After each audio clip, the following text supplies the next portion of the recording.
Hey guys, welcome back to Taste of Victory. Today we got a purple deck profile for you, Purple OTK, who just came in first place at his locals. Llama, take it away. All right.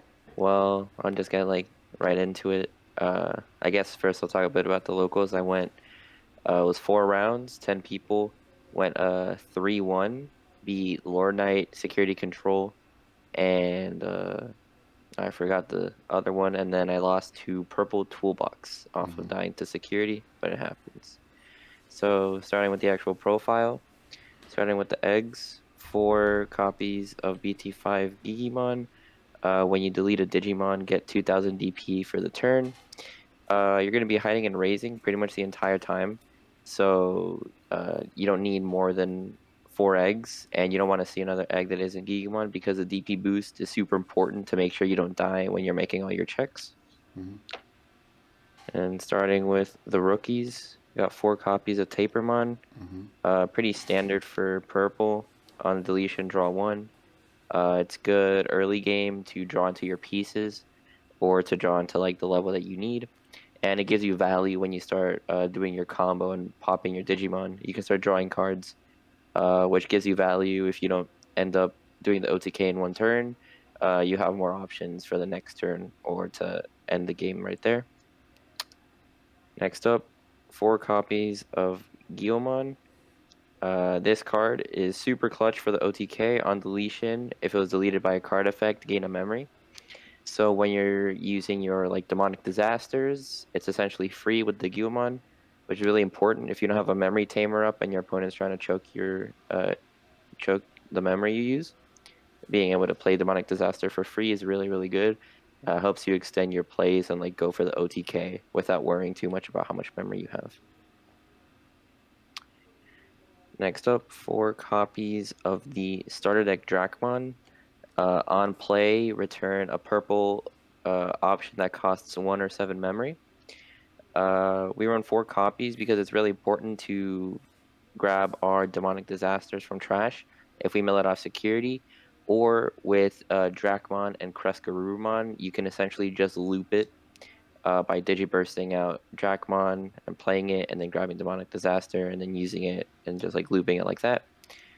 Dracmon is just really important to find the pieces that you need, and I wouldn't run less than 4 of it.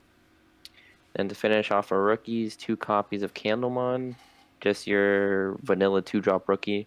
You could swap it out for something like Gazimon or some other tech card, or maybe like some inheritable you want. But I like having the 2-drop. Having the 2-drop actually came up, being able to choke my opponent to 1. So they couldn't really, and it would stick on board, so my opponent couldn't clear it, and I could use it as a body for demonic disaster and inheritable untaps and stuff. Next up, going into the champions, first is 4 copies of the blocker Devimon. 1 cost to evolve blocker. You don't really care too much about staying in a blocker, so you just want the 1 cost to go quickly into your stack.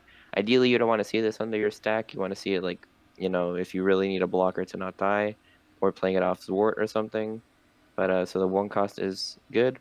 Turbo up if you don't have another level 4, and just having blockers in general is good to make sure you don't die too early.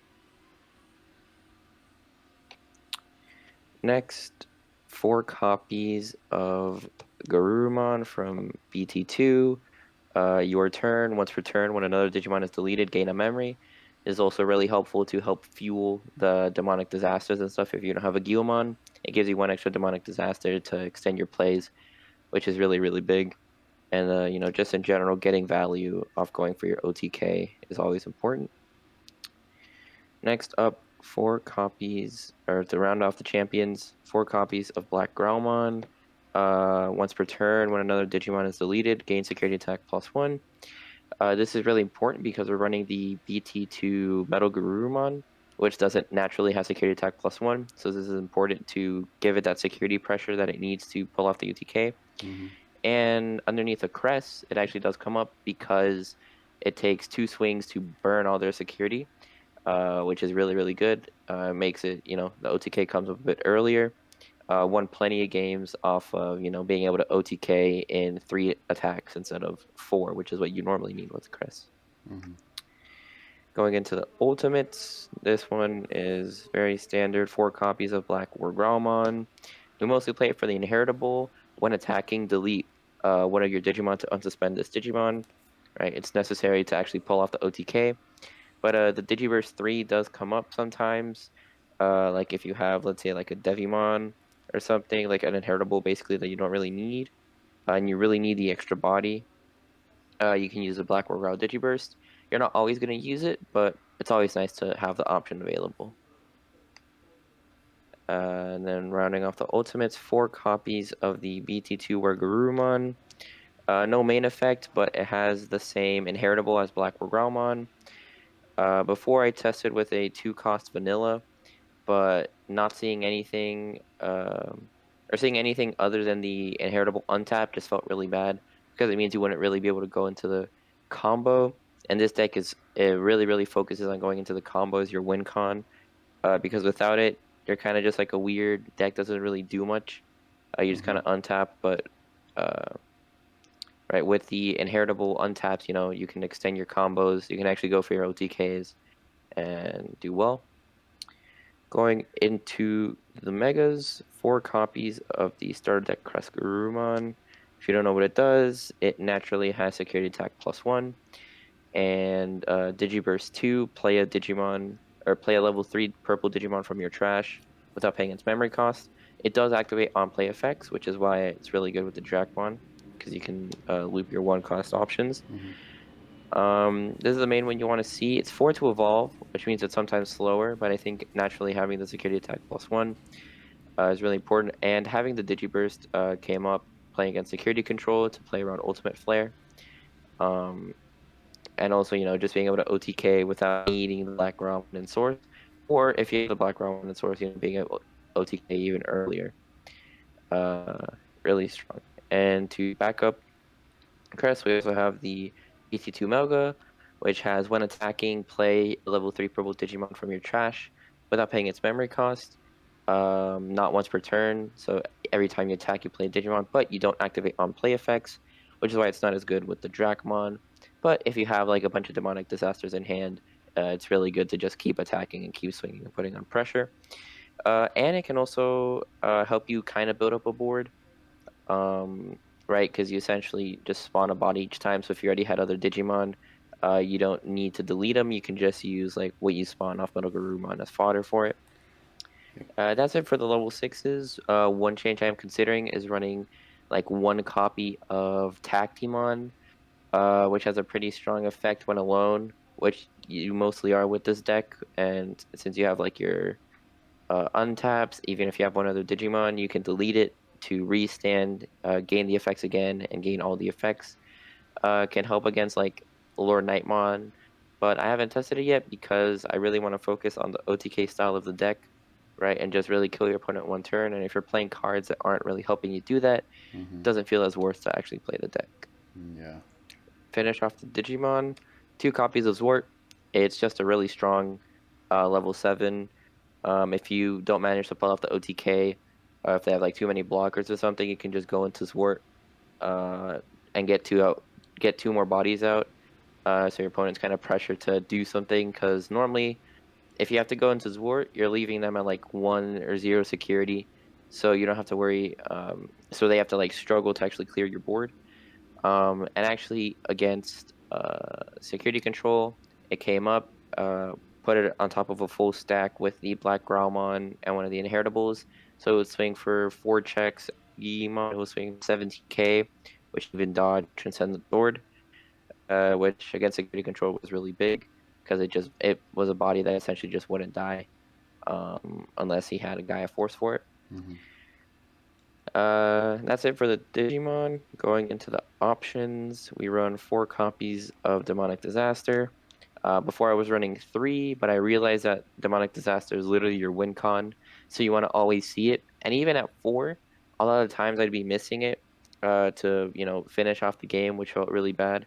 So running 4, I think, is mandatory for this deck, even with having like Dracmon to loop it and just like Tapermon to draw into it and stuff. you really want to see it because it's your win con, and you really need to see it to like actually close out the game most of the time. The security effect is really useful because it sets up any demonic disaster you have in hand. When checked off security, you play a level 3 Digimon from your trash without activating on play effects, which is really helpful. It didn't come up at my locals, but in testing it has come up sometimes. Next, 2 copies of Deathclaw. Deathclaw is super, super huge. Um, Today it saved me from dying, checking off security to kill the Digimon that had the last swing for game. And also it helped me by being able to pop a blocker to pop off and take the OTK before I lost. Really good card. It's just like a cheap form of removal, which the deck doesn't really have. So, having removal where you can is pretty helpful without it being expensive. And it's also, you can grab it back with Dracmon. So, like, if you just want to, like, clear your opponent's board, you can, like, go CresGarurumon, Dracmon, just loop the Deathclaw. And then to finish off the deck, we run 2 copies of Matt. You don't really need the Memory Tamer. The Memory Tamer sometimes comes up if you have the Metal Garurumon in hand, but since it's not the focus, you don't really need it. I actually drew into the mat a lot, and it did help sometimes by finding any pieces I like trashed off security to add to hand, or like to pass turn, add a demonic to hand, a demonic disaster to hand that I already used for the follow-up turn in case they don't clear my Digimon, so I can go free game. And having the memory tamer in general is just really important. I don't think I'd swap it for anything else. It just felt pretty good to play. Nice. Cool. So, what would you say at this locals tournament was the hardest matchup for this purple OTK strategy? Um, at local or in general, the hardest matchup. Well, the hardest matchup is your own deck because this deck half the time it's essentially just like a battle against yourself. If you draw, it's really a single player game. It's like if you draw everything you need, you're very likely to win. But like I think in every set I played, I dropped 1 game because I like bricked or I was missing something.